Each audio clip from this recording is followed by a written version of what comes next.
Hey guys, welcome to Warhammer Stuff. So today we have 2,000 points of Samhan Eldar, or Eldari, versus the Deathwatch. So let's go ahead and check out the armies.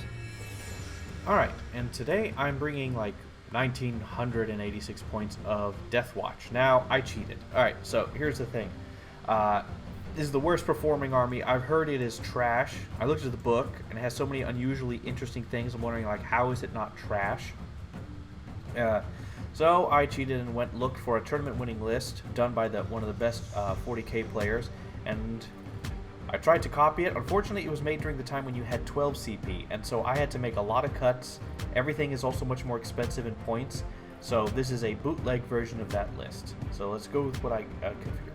So first, I have a Primaris Captain, who has 2 Warlord traits and a relic. So he has a Thunderhammer and a Power Sword, Master Crafted Power Sword, and essentially he has a Relic Shield, which gives him a 4-up on mortal wounds and +1 to his armor save, so he has a 2-up and a 4-up. And his abilities are Deathwatch Core is within 6 inches of the Warlord, or basically at the start of each command phase, I select an enemy unit on the battlefield, and every core within 6 inches of him gets to ignore any cover saves if they shoot at him. And also, Rights of War, all units within 6 inches of him, core character, has OBSEC. And also he has the Dominus Aegis, which is a Storm Shield thing. And so it does everything like that, except every Deathwatch core and character near with him has a 5-up invulnerable save. So he is a buffer and a pretty strong melee character, but mostly buffs. Then we have a Primaris Tech Marine, which is the only other character I could afford to bring into this list. He doesn't have any relics because I couldn't afford any because I spent 5 CP on everything else, but he has Master of the Forge, so he's a buffer healer for the vehicles. Then we have 3 units of Kill Team Proteus. And so it's maxed at 10 models, so they're going to focus into kill teams. And so essentially what's going to happen is the infantry, Deathwatch veterans, have shotguns, essentially. So I will have all these really cool shotgun types, 18-inch Assault 2 Strength 5, or Assault D6, basically flamer shotgun shots, really good at 8 inches, or this Damage to AP -1 thing. And then, of course, I have these bikers, which are going to pair with the sergeants. I could not find a sergeant that had the right model, but essentially each of these sergeants have a lightning claw and storm shield. And so the sergeant's going to go with the bikers and be the melee unit, so slow-moving bikers and stuff. Then, once that is done, Redemptor Dreadnoughts, 3 Redemptor Dreadnoughts for elites, and these are like macroplasma incinerators, rocket pod, Gatling cannons and stuff, so heavy firepower. And then 2 Relic Contemptor Dreadnoughts, which have Volkites. One of them has a a Cyclone Missile Launcher on top to fill out as many points as I could. And so yeah, so this is going to be very interesting. It's a slow-moving shooty list, and that is 2,000 points of Deathwatch. All right, you guys. So I have 2,000 points of Samhan, which are like their whole lore thing is that they're like the wind. They're just like jet bikes. They're super speedy. They're super lethal. They hit real hard and they get out real fast, which is already the motto of the Eldar. So for them, this is like the pinnacle. So it's all jet bikes. Well, mostly fast-moving things, except these Banshees. I needed some kind of infantry. But anyway, so I really kind of want to try and encapsulate that, but I also need to try and balance that with things that could actually sit on objectives and do stuff. I think I got there. I'm not 100% sure. But so my Warlord is my Autarch. So I know Farseers are usually Warlords with Eldar, but I did not go that way because, again, as far as the Eldar go, the Samhan are more on the feral side, so they're a lot more aggressive. So Autarchs is the way of life. So my Autarch is also going full Samhan with the relics and the Warlord trait. So he gets +1 attack. He has a 6-inch heroic intervention and pile-in. He has the Samhan relic, which is a Talisman of Tian Char. And he also has a laser lance, because he can't get a star lance, unlike the whoever they are, Shining Spear, Exarch. And so yeah, so he's super lethal, does a lot of damage, moves really quick, and he'll help buff units around him. Then I have a Farseer Skyrunner, who's also part of a Seer Council, which I'll explain in a second. And she also has a relic, the Sunstorm bike, so she has 20-inch movement. And something else that goes with that bike. Hold on, let me see here. Oh, and she has objective secured, but that's not something I'm planning on relying on. And those are my HQs. So to get one will pair with lethality, the other will do a lot of buffing. She has Guide and Doom, which are the classic. Wait, did I actually select her spell? I did not. Okay, well, she has Guide and Doom. Those are the classic two, for me at least. Moving on to Elite, the other part of the Seer Council is a full unit of Warlock Skyrunners. Now, because there's a full unit, so 3 of them, they're able to cast 2 psychic powers in the same turn, and they're able to choose between 2 psychic powers to have. So with Warlock psychic powers, they have a positive and a curse, and so you get to choose between those 2. But anyway, and they're part of the Seer Council with the Farseer, and basically if they're near the Farseer, she gets +1 to cast, I believe.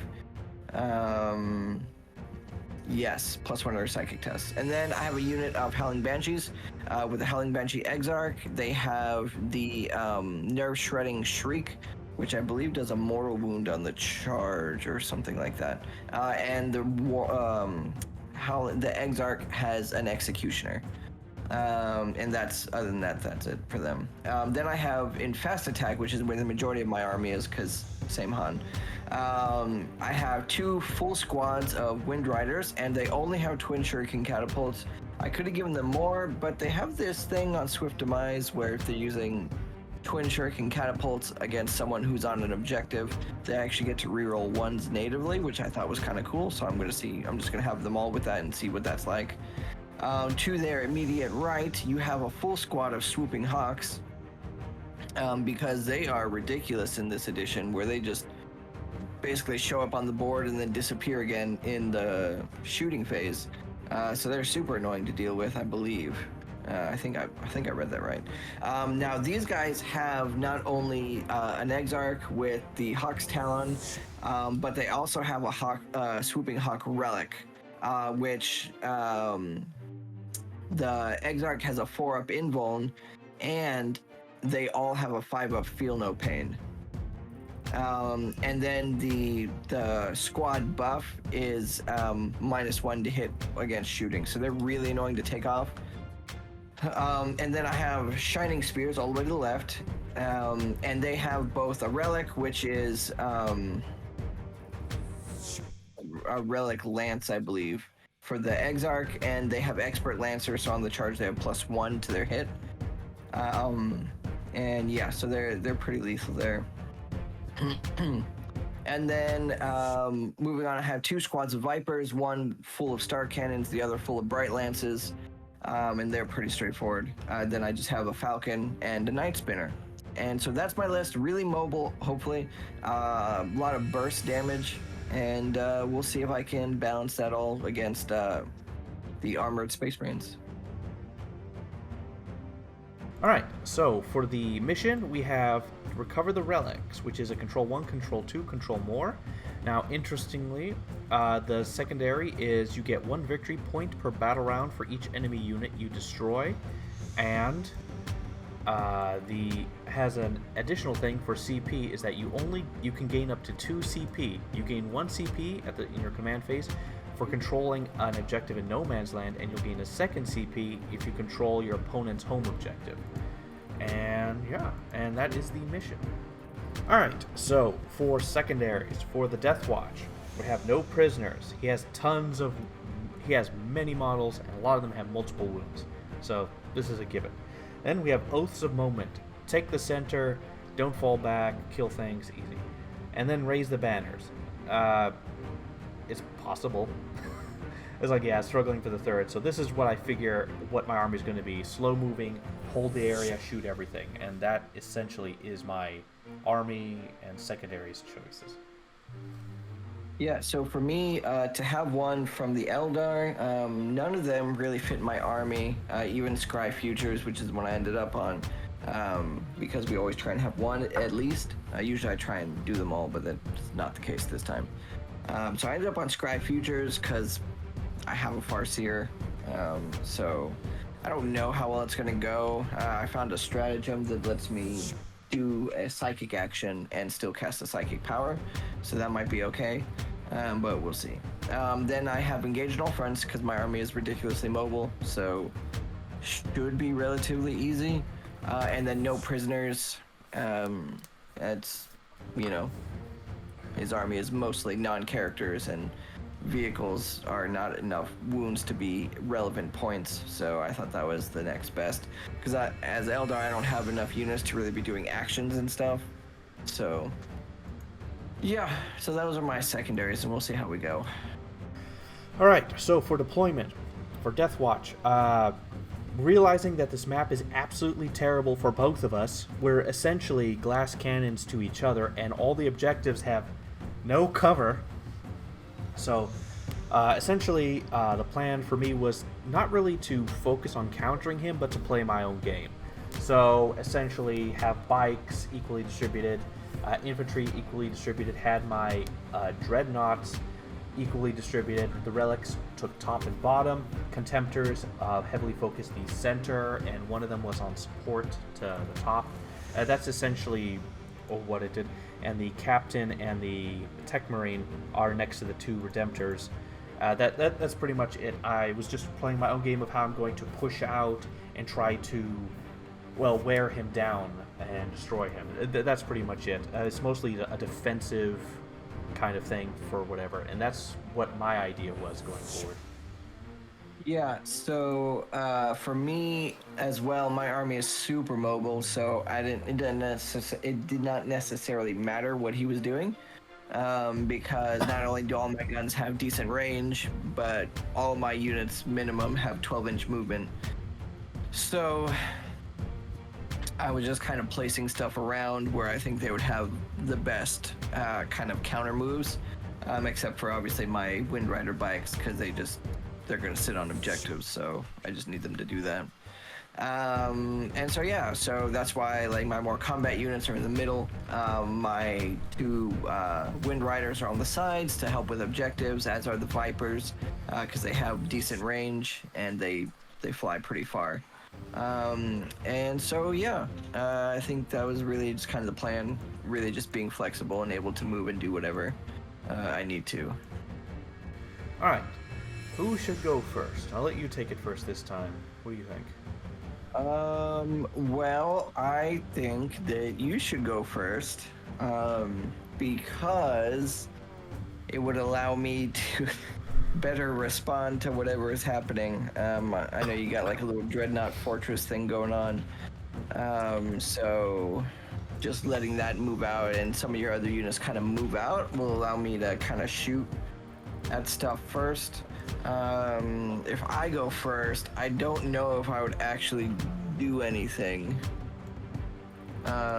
because there's no cover in the objectives, and so anything that I do move would be dead, probably. Mm-hmm.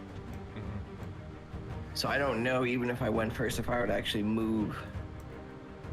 So it would literally just be a whole waste of a turn.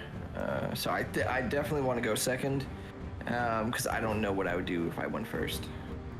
Well, as for me, we're literally like opposites essentially. We're both shooty armies, predominantly, and we're both glass cannons to each other. I counter you with a lot of the weapons and stuff, and have high AP and stuff. But overall, if I go first, I'm taking a lot of the objectives and stuff, and I'm building my castle and pushing out from that. If I go first, I will get some good shots in on your vehicles, currently because of ridiculous range and mobility. So I do have that for the first turn.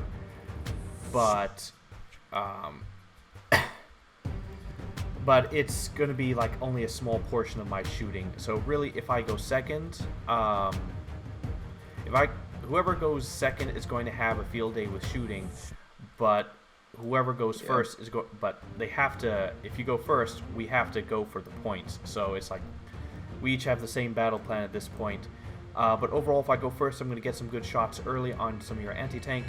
If I go second, my whole army is going to be shooting pretty much, and yeah, that is pretty. Yeah. Just sacrifice the whole first turn. Yeah, but then a whole turn of no points, so it's like. Yeah, trying to balance everything out. So. All right, then. I guess essentially we both want the same thing, which is the second turn. Yeah, ideally. All right. Yeah. So. All right. Well, let's see who has to make some difficult choices. I'm better equipped for that. Might be you. Hey. Oh no! Wait, that means I go first. Yes, you're first. Okay. That's Aeldari, turn 1. All right, you guys. So in the command phase, I actually didn't have anything. I'm pretty sure. Except the not battle focus, strands of fate roll, but I'll do that in a second. And so basically I just did movement. We found out that the vents across the middle objectives are actually terrain, which is nice because that way it might help mitigate a little bit. So I was pretty cautious on this round, on movement wise at least. So I kind of just poked a couple of things out. I tried to hide as much as I can, but we'll see. Just because I don't really know what to do with it all just yet. So yeah, so movement was pretty simple, just for the most part staying cover, except for the 2 objectives. I moved my Vipers on to hopefully try and just I don't know, do something, not die, and yeah. Alright, you guys, so for my psychic phase, the only thing that was in range was my Farseer to do guide. I needed a 6, I rolled a 4, and because he's a Seer Council though, it went up to a 5, but that's still obviously not enough. I only had 1 command point, so I did want to spend it here because it's not the most relevant. I'll probably regret saying that, but yeah. So it failed, and then no one else was really in range. And so I was like, well, that's it. And that it was. Also for my Strands of Fate, I rolled 2 5s, which is 2 wound rolls. I rolled a 4 and a 2, which is a hit roll and a charge roll, so basically I take 1 out of my Strands of Fate dice, and it becomes an automatic unmodified 6. So that will be useful. And that is my psychic phase. All right, you guys, so this shooting phase was surprising. So my Vipers popped out, and we're gonna essentially try and do some chip damage on a Redemptor, because I usually roll garbage and I never expect much from it. However, all of them hit with their Bright Lances, so I rolled 3 4s, which is what they needed, and then I rolled 3 3s, or more like a 3 4 and a 5, which is also what they needed. And then, because he has -1 damage, I rolled a 5 and a 6 and a 1, which meant that they did 16 damage, but with the -1s on each of the dice, they did exactly 13 damage to the Redemptor, doing just enough to kill it before it could kill me. And I couldn't roll a save to save my life, and even when with the reroll, I couldn't roll a 5-up invuln because of the Deathwatch captain. It's ridiculous. Right. And so he failed all his saves. I had crazy rolls. I didn't even use my Strands of Fate dice because I didn't think it was going to be worth it. But yeah, so I was able to actually blow up a Redemptor first turn, which is great. Then my other Vipers, only one could see the Redemptor poking around, just barely poking out of the building, but he failed both of his hit rolls, so nothing happened there. And then my Night Spinner shot at his Veteran Bikers towards the top. 1 wound actually went through and did 2 damage to one of the Bikers, and that was it for my shooting phase. All right, you guys, so for points. I was able to move on to 3 primaries, but obviously that doesn't count just yet. I did destroy a Redemptor, so I got 1 point on the mission secondary, but then all of my other secondaries I did not. So I didn't move very far forward, so no engaged, no fronts. The vehicle that I killed doesn't count for no prisoners, and then I forgot to do my psychic action, which is so annoying because the first turn is the easiest one to do it on. And so I got 1 point this turn. So that's a pile of garbage. Alright, so for the command phase, Primaris Tech Marine awaken the machine spirit of the purple Redemptor. Commander selected the purple Vipers squad to be his relic and stuff. Basically, anyone who shoots at them, they will not get advantages to their cover and armor save. And yeah. And after that happened, then all my movements evened out. So on the bottom, the Redemptor Dreadnought moved out in front, carefully putting him there. The whatchamacallit, after that, I then had my Primaris Captain Tech Marine follow behind him. Green squad of bikers moved up to be on the objective. Blue squad eventually moved up to be on the objective as well and stuff. But green squad will do the action, raise the banners on it. Red squad moved up to the middle, trying to get oaths and such. Green squad in the middle, the infantry fell back and started doing raise the banners on it.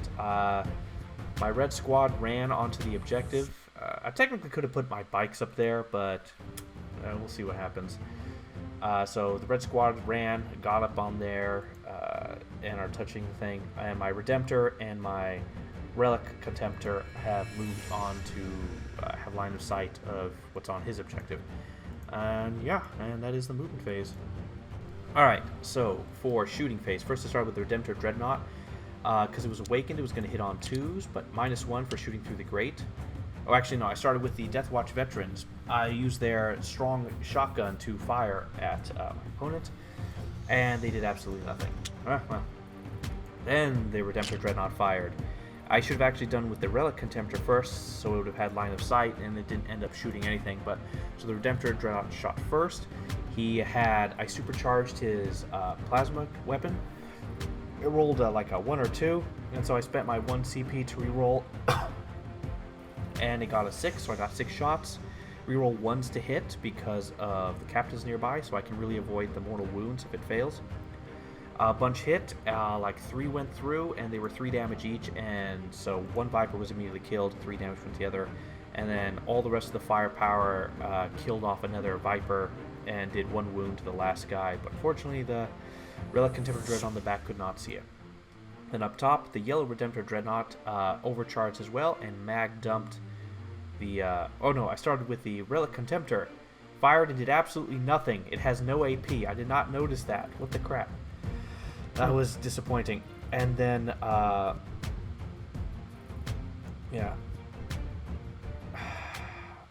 And, then the Redemptor Dreadnought fired at them, killed 1 with his overcharge, did not get that many shots, but was able to kill 1 and do 2 damage to another, so that's where I'm currently standing at. And yeah, and that was pretty much all my shooting, except the bikes up top fired some shots, the Wind Riders hit, but did no wounds. Alright, for points, I've done nothing, I killed nothing, but I did not flee, so I got 1 point for Oaths of Moment. Alright, you guys, so for the movement phase, I played some aggressive moves, and I think it's going to come back to bite me, but here we are. So, starting off, my green Wind Riders moved on to his territory's objective. Now, he still has objective secured, because my guys are fast attacks. They're no longer troops. I think last edition, Aeldari Wind Riders were troops, so they would have had objective secured, but not anymore. And then my Farseer and Warlocks moved over this way as well. They moved towards the top to sit in cover. And then my Vipers just kind of scooted forward a little bit. Then my Shining Spears and my Autark kind of moved behind cover into the middle of the map, just to give them a little bit better range and kind of a strike potential. And then my purple Viper with the Bright Lance actually stayed there because I didn't know what else to do with it. except sit on the objective. So here we are. And then my red Wind Riders actually moved up into terrain a little bit, so not everything over there can see them. And hopefully they'll eliminate some of the other stuff. But then end of movement phase, my Swooping Hawks came in, as did my Falcon with 5 Banshees. And so we'll see how that plays into anything. After this shooting phase. So yeah. Alright, you guys, so for my psychic phase, my Farseer was casting Guide on the green Wind Riders, which failed because he rolled a 4 again. And then I cast Doom on his Bikers, which also failed because he also rolled another 4. So he is really just not living up to his life right now. But that was the psychic phase. Alright, you guys, so a lot of stuff happened. So my Swooping Hawks is where I started. Because they came in, they shot at the bike squad. They were able to kill 2 bikes? 3 bikes? 2 bikes. 2 bikes. Which was nifty. And then my Wind Rider, my green squad, shot at his guys on the objective, and they were actually able to take them off of the objective. So now I have 1 in his, so now I get the bonus command point. Well, for now, we'll see if they actually survive long enough for that. And then my Vipers shot at his Redemptor, but they didn't really do anything. So then my Night Spinner shot at his guys near the middle, the Bikes and the Watch Sergeant. And he was actually able to kill 1 guy off because 2 wounds went through, which is pretty cool. Then my Viper shot at the Redemptor, and he was able to do 4 damage. 5 damage? Anyway, so he was able to shoot at him and do 5 damage with his Bright Lance and then his little shuriken guns, I guess just because. And then my Red Wind Riders shot at his Deathwatch veterans, and they killed 4 out of the 5 because he had an invuln and a regular save that he passed. And that was the shooting phase.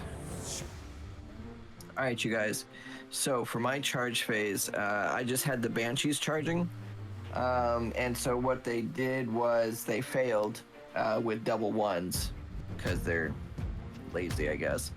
So I used a command point to re-roll it, and I used one of my Strands of Fate dice for the charge, so I got an auto 6, and so I needed to roll a 3 up, and I rolled exactly a 3, so I was able to get in exactly with a 9. And that was the charge phase. Alright, you guys, so the Banshees swung. Because they're toughness 5, I needed 4s to hit, or to wound. So the squad was able to take 2? No, what did they kill? They killed 1. They did 2 damage, and then the Exarch actually wiped out 2 bikes on her own, because she had 5 attacks, and hers are damage 2 at AP 3. So I killed 3 total, and then he swung back and he was able to kill 2. So Aspect Warriors have a 5-up invuln, so that's kind of what helped carry them and kept them alive. But Banshees also have a -1 to hit in melee, like in combat, so that also helped a lot. And that was the fight phase. Alright, you guys, so for points, I'm sitting on 3 objectives, but it's not more, so I only got the 2 checks, because he also has 3. I wiped 1 squad, so I was able to get 1 point for the mission secondary, and I had 2 points for engage on all fronts because of my Banshees and Falcon. And Scry Futures, again, because of how exposed the objectives are, I don't want my Farseer on one right now. So yeah, that is what happened there. And that was my turn. Alright, so first command phase, my chapter master chose the Viper over there to, or not chapter master, my captain designated him that he will not get armor save bonuses from cover and stuff like that. And as well as that, Primaris Tech Marine moved up with the Redemptor Dreadnought and healed it 3 wounds because it's Master of the Forge. Alright, so Redemptor Dreadnought moved into cover, and he also has line of sight of those Wind Riders. So you can shoot them. Chapter Master, or the captain is within 6 inches of the Redemptor Dreadnought and everyone else, casting buffs and rerolls and stuff like that. My Raise the Banner succeeded on my home and front left objective. My Relic Contemptors moved into a position where they have line of sight of multiple targets, just in case.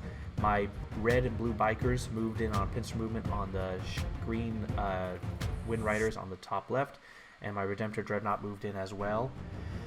Yeah, we're gonna see what happens. Alright, so for the shooting phase, alright, so I started up top. Blue Veteran Vikers fired at the green Wind Riders in the top left, did nothing. Red fired at them, did nothing. So I forgot I wanted to move up my Deathwatch because their troops, they have sticky objectives, so they could shoot. So that's why you see them move. And they fired and did absolutely nothing with their -1 damage to weapons. Right.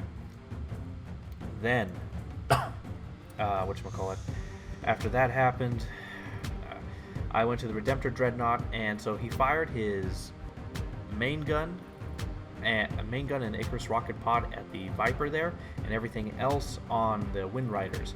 And he wiped out the Viper with his rocket pod and not his main gun, which was overcharged and didn't do any wounds.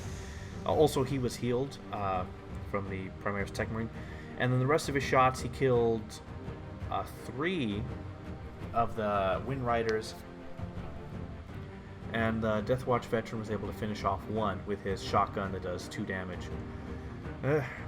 Yeah, and then after that, both the Relic Contemptor Dreadnoughts fired at his Falcon in the back and brought it down to 3 wounds combined. They've so far have been very disappointing.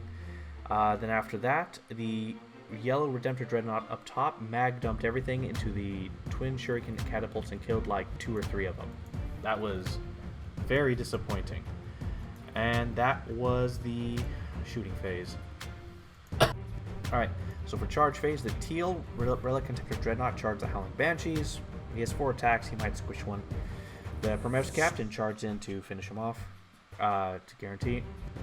The up top, the Redemptor Dreadnought charged the green squad. He rolled a 10, was hoping to try to put him behind them, but I was getting blocked by my Watch Sergeant. And then the bikes, both pincer moved, charged in. There was like very little distance. They made it. And the blue Deathwatch veteran at the very bottom charged all these Wind Riders. I don't know what's going to happen. We'll see what happens. And yeah, and that was the charge phase. Alright, so for starters, the only place that really mattered was where the Banshees were. So the Primaris Captain swung on the Banshees and killed all but the Exarch. Then the Relic Contemptor Dreadnought swung on the Exarch and did 1 wound. Then there's no reason for my opponent to interrupt, so I had my blue Deathwatch veteran swing on the Wind Riders at the bottom. He did absolutely nothing.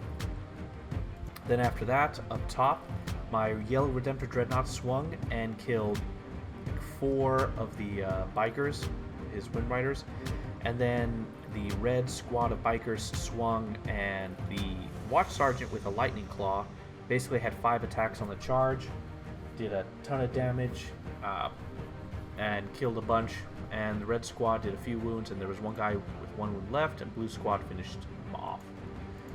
Oh, no, wait, no. The red squad did finish him off. Blue squad didn't get to do anything. And so red squad consolidated towards the nearest enemy, which was the Farseer.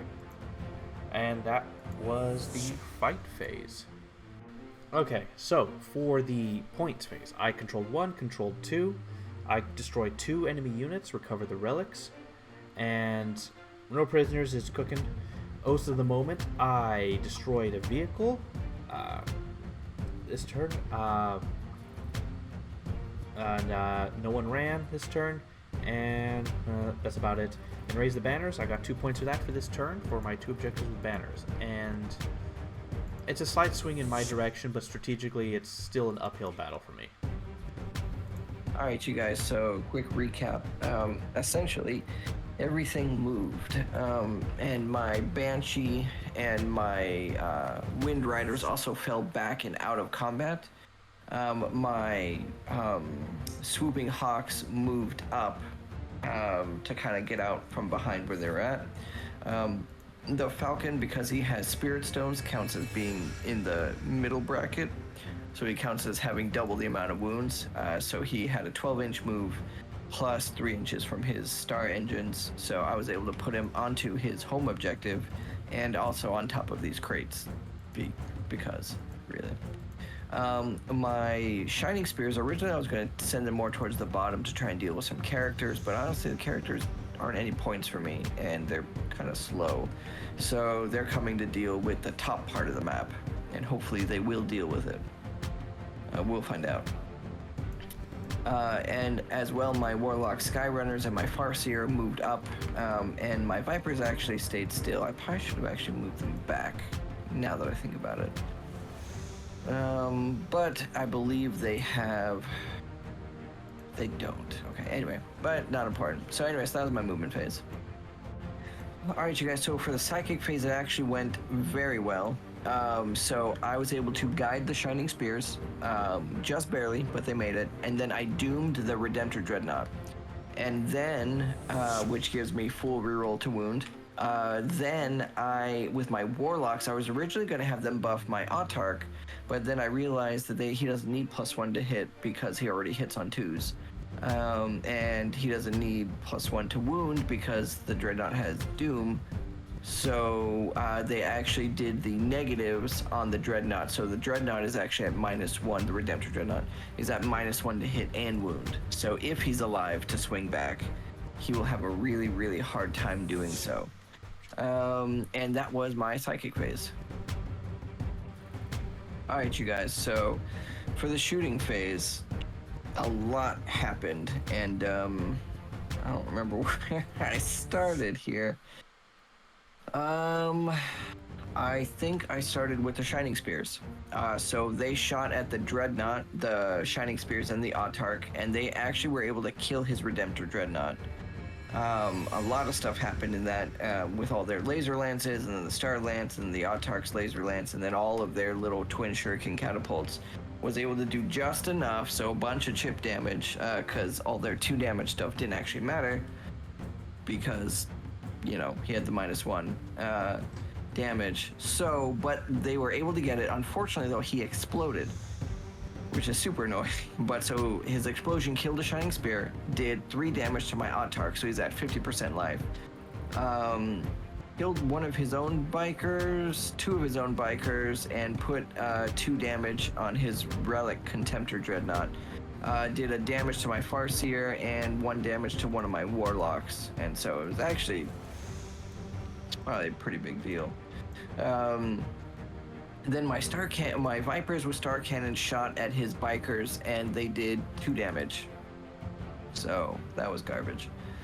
Then my Night Spinner also shot, and he killed off a biker on his the top squad there.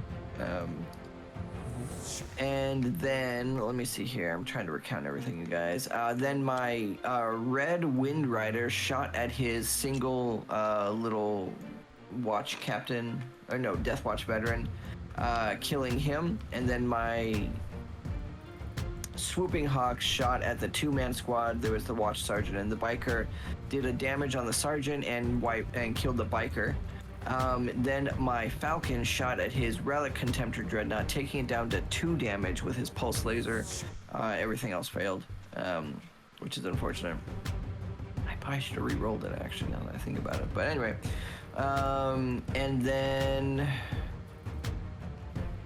that was actually the shooting phase. My Swooping Hawks, they did their battle focus move, and so they basically teleported behind the Falcon, because they're speedy and they can do those things. And that was the shooting phase.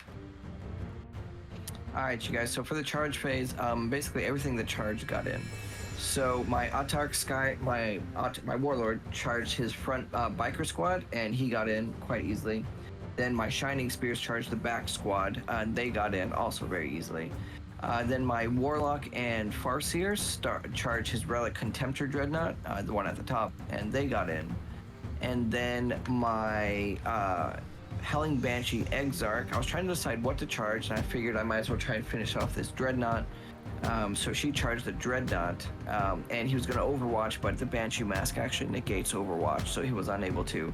And then what I decided is to have my Wind Riders charge his Tech Marine. I knew they wouldn't be able to kill him, but I thought maybe some damage might be nice.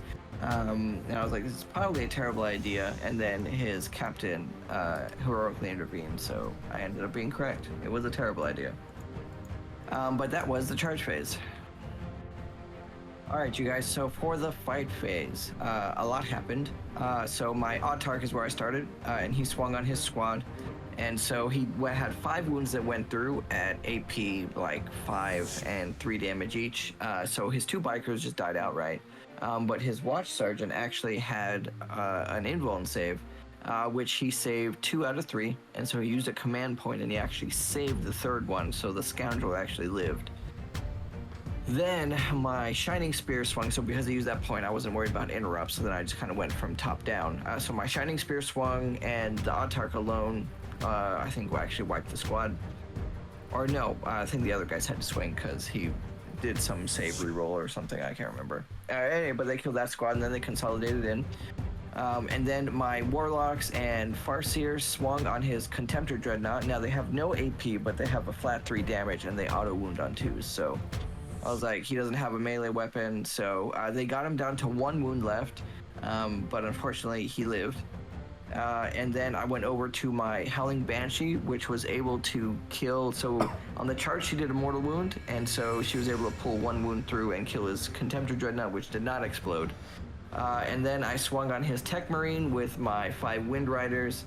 They did a single damage, and then that was my side of the combat phase. Yeah, and so for mine, I started up top with my Watch Sergeant, who's still there with his Storm Shield and Lightning Claw. So he swung 5 attacks in the Autark Skyrunner, 3 wounds went through, and then my opponent failed all of his invulnerable saves. Every single one. Yeah, I chose Assault Doctrine. So then he allowed 1 to go through. He spent 2 CP, because apparently Eldar can do that. He can use the reroll stratagem twice a turn, so he spent 2 CP. Autark. Yeah, Autark. 2 CP, and to re-roll it, 1 he had his Fate Dice auto pass, and then the other one he rolled and passed it. So he lost 1 wound, and the Autark survived. So medal to that Watch Sergeant. So upset. Yeah, my Relic Contemptor Dreadnought swung on the Warlocks, did 1 wound. Then my Primaris Tech Marine with his Servo Arm, which interestingly does not have any minuses to hit. It's basically a Thunderhammer. Killed all the guys, all the bikes but 1, and then my Primaris Captain piled in and just finished off the last one easy. And that was the fight phase. Alright, you guys, so I had 2 chunks for the primaries. I was able to get the full 3 points for Recover the Relics because I killed 3 squads. Scry Futures I still have not done yet, but I did get 2 points for Engage on All Fronts. I almost had 4, but my the back tank, I forget his name, is actually sitting on the line. He's not actually in that last quarter, so I only got 2 points there, and No Prisoners is just doing its thing in the background. But at most, I'm probably only going to get like 6 points from it anyway, so. But yeah, that was my points. Alright, so command phase. Captain made the Falcon that's hiding in the back not be able to receive cover, or the effects of cover from being attacked. Redemptor Dreadnought moved up. Primaris Tech Marine moved up to be able to see the Banshee. The Primaris Captain moved up as well. My Watch Sergeant moved on to there. The Watch Sergeant in combat still hasn't done anything, and my 2 Deathwatch veterans moved on to the home objective, and yeah. Alright, so for the shooting phase, the Primaris Tech Marine fired all his guns in the Howling Banshee. Did nothing. Alright, the Deathwatch veterans up top did their fire breath, or their flamer shotgun things, and killed 4 of the swooping hawks. Then up top, my Relic Redemptor Dreadnought fired all his shots into the Warlocks. Did 2 wounds. He has -1 to hit because in combat. Then the Redemptor Dreadnought on the bottom mag dumped the Falcon on top there and destroyed it. Did not explode. And that was my turn. Alright, to the fight phase. Since I didn't charge, my 1 Watch Sergeant got to swing first. He swung everything on the Autark.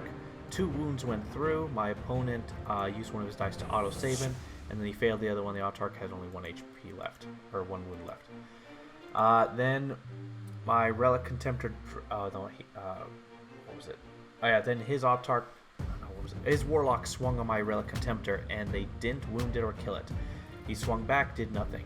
His Farseer swung to try to finish it off, did nothing. Then his Autarch swung on my Watch Sergeant, and finished him off. And then him and the other squads just consolidated down. And that was the fight phase. Alright, so for points, it's actually pretty close. I held 1, I held 2.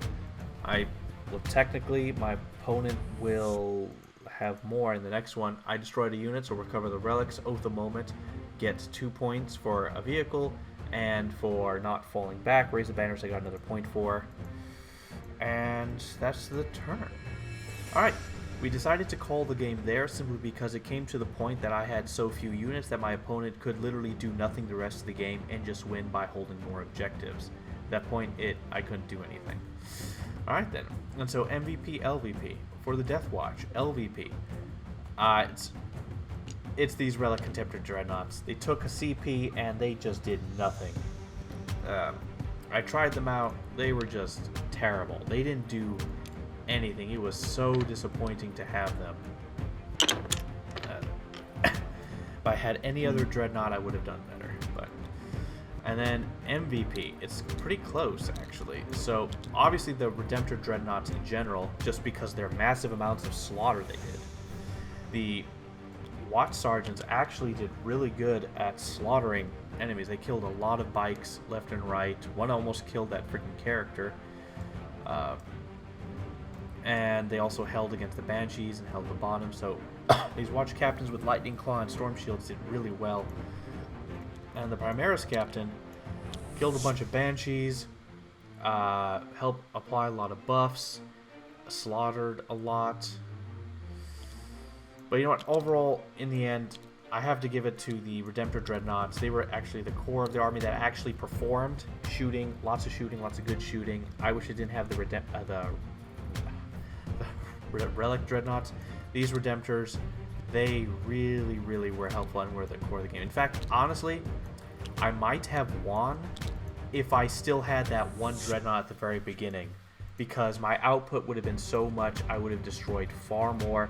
He would have never had the back objective. He would never had the back side. This would have easily been able to slaughter way more if I had my third.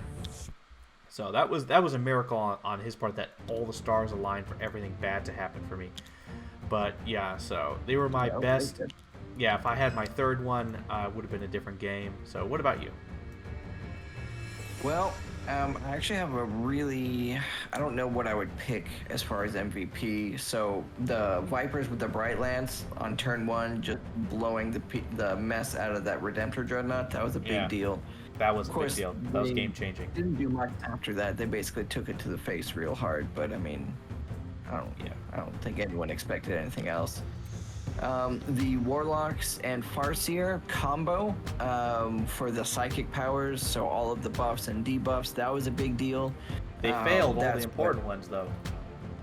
Well, no, the one that last turn with the Redemptor, all of those went through. Yeah, those were that was pretty important, because I think if that Redemptor had lived, the top would be a different scenario, which would also affect the entire game.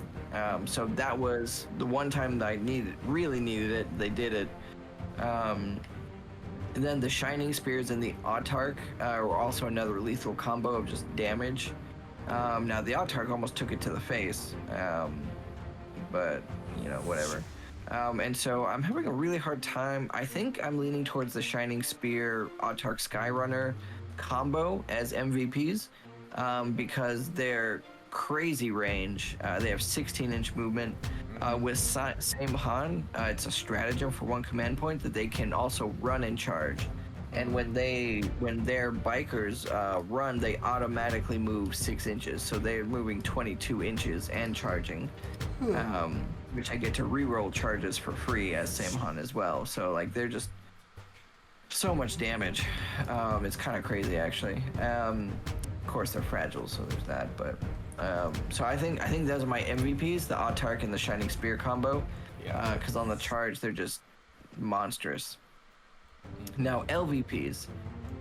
I'm not sure if there are really many contenders for it. I think my army, for the most part, did as best as it could do. Like the Wind Riders kind of took it to the face, but they're literally just guardians on bikes. But they did shoot down a fair amount of your veterans. So, I mean, I can't even. So it's really these Star Cannon Vipers. Now they survived the game, so there's that. But they actually did almost nothing. I think they did maybe like 5 damage the whole game. But I never seem to do well with Star Cannons. So, I don't know. But so I would say straight up, the Vipers with Star Cannons, not my favorite. They did almost nothing. Even the Night Spinner did stuff this time. I never do well with the Night Spinner, but this time he was killing a couple guys or doing like 3 or 4 damage a turn. So, so that was pretty good. So that's what I would say for my LVP as the Star Cannon Vipers. Alright then. As far as our impressions of the armies, for me, playing the worst army in the game, which has the lowest win record, obviously they lost. My overall impression is, reading through the book, you're like, oh, they have all these cool abilities and stuff. How are they so bad? And now I'm like, I could have played some things better here and there. The character captain, really good as a buff machine. All these things really good. Watch captains are pretty good, but I played against a tough matchup. High AP, high damage. The army is interesting and can counter pretty much everything, but it has its issues. I don't know. It is Space Marines. It's a unique version of Space Marines that can counter Xenos, but I would say maybe I played it poorly, I guess, in general. But I didn't really know what I was dealing with or what I was getting into. If I would do something different, I would get rid of the bikes. I would just have the guys with the shotguns, a lot of squads of that, and I would also still have the watch captains though. And I'd have my 3 Redemptor Dreadnoughts, my castle and all that stuff, and I would then have no Relic Dreadnoughts. None of those. None of them. I'd probably have either other Dreadnoughts or some vehicle tanks and stuff that would be able to help hold down the fort and stuff. You could have done, instead of bikes, Terminators. I was thinking of that because that's very obvious, but in the end I was like, nah. Well, I wanted to try this because this army looked a bit very complicated and stuff, so I wanted to go with something pre-made. Now that I've played it once, I can understand. Actually, I understand very little of all the rules for them, all the unique abilities and stuff. But I can understand what makes will give them a chance. Is lots and lots of dreadnoughts. Yeah.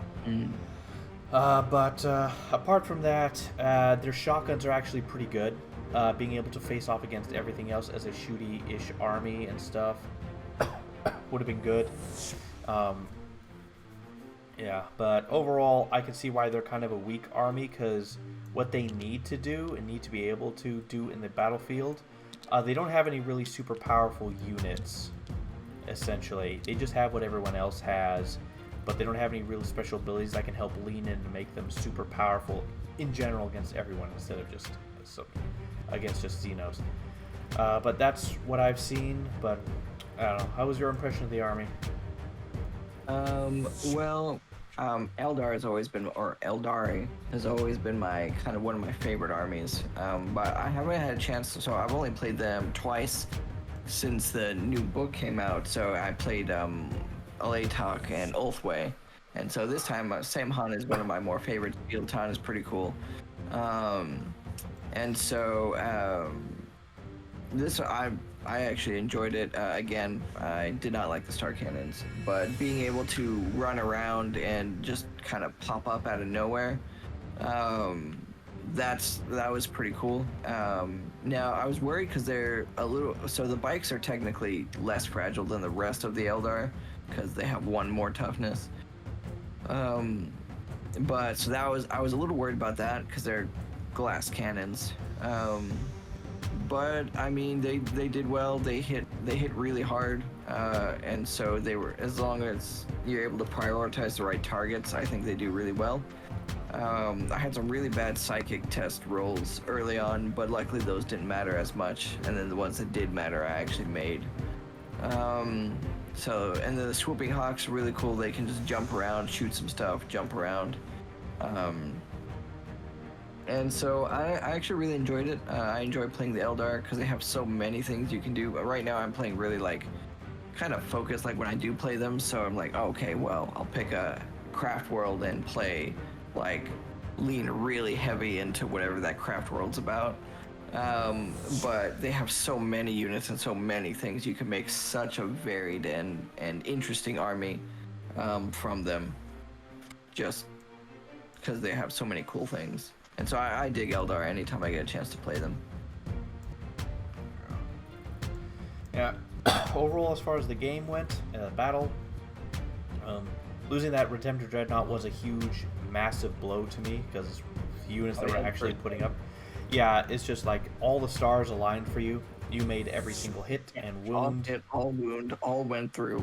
Yeah, and I didn't save any with my 5-up invuln, even with a reroll. Yep. If I would have just saved, if one dice would have failed, they would have lived, and they would have been healed up, and they would have been just destroying you left and right. Damage rolls, if one of them wasn't as high, he would have lived with one wound. Yeah, that was super lucky, a freak accident. That should not have happened. Yeah. And, Very good.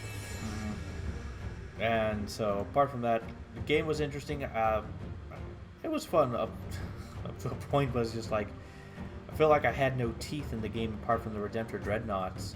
The Relic Dreadnoughts were such a disappointment. So, like, my goodness, the weapon did like I nothing. didn't they had no AP. Yeah, I don't know what happened. It's like, before, I remember using those before a long time ago, and they had like AP -2 or something. This was just terrible. Maybe they got nerfed. It's possible. It have to be. World unit, aren't they? Yeah, because that was, and I also remember it being 2 mortal wounds. So I don't know what the crap just happened to those weapons. Yeah, but overall, a lot of things could be done to make it more interesting or better, I guess, for my army. I could probably have tailored it more if I really got like the idea down of just being a sit and hold and shoot. This was a perfect mission for it, though. A home objective and 2 of these. I played a few things poorly. I probably would adjust my list more for something even more castle-y and shooting. But overall, the game... They got a lot of dynamics, the Deathwatch. They're definitely an army that you have to play a bunch of times to really kind of get a vibe, because they can even, there's a stratagem where they can take one of the Space Marine Codex army traits. So you know the ones that are I don't know where that is in the book, but there's a page with like single with traits for, and so they can take one from any of those because they're from all the different chapters, and so you can, like, there's so many little things that you can tailor with them that it's a lot. Yeah, but anyway, so what do you think of the game? I thought it was fun. I think there was so much potential for it to go either way, especially with how many dreadnoughts you had. You had some really bad rolls. I had some really lucky ones this time, so that helped. Yeah. But then I think my mobility probably gave me a better edge. You got to choose your fights, all of them. Right. So you were kind of stuck. So whatever came your way is what you were dealing with. And so, whereas for me, I was actually able to pick my fights a little bit. Obviously, the objectives were all kind of out in the open, so there are some things that you just kind of had to tank, which of course is not what Eldar are known for. Yeah, I enjoyed it because I was able to just kind of jump around and take stuff on, and so that was fun. I wish they were more tanky so I could just run around with a bunch of infantry and just punch stuff, but that's not their thing, so. Yeah. But yeah, no, I enjoyed it. But yeah, there's so many ways that it could have backfired on me. because of how fragile they are. So. Yeah. It could have gone either way. A lot of luck involved. Yeah. But Yeah. I guess But, yeah. Well, yeah. all right then. I guess we have nothing more to say. I can't think of anything else. Deathwatch Yeah, sucks. well, that's probably why the Deathwatch don't have such a good win record is because I think it's because they have so many variables to them that it makes it. Honestly, they're similar to Gene Stealer cults in how game breaking they have. They have so many weird ways and combinations and stuff, but they don't have a high win rate. It's like they counter. I imagine because of how odd they are, like you have to really have them dialed in. Yeah, but like the Gene Stealer cults have a few players who are really good, and they have like in large tournaments a 60% win rate, in small tournaments a 70% win rate. These guys have game breaking stuff and unique stuff as well, and they have like a 30%, 40% at most win rate. So something's up. Yeah, I don't know. All right then. Well, GG's. Well, we'll find out what we play next week, and bye.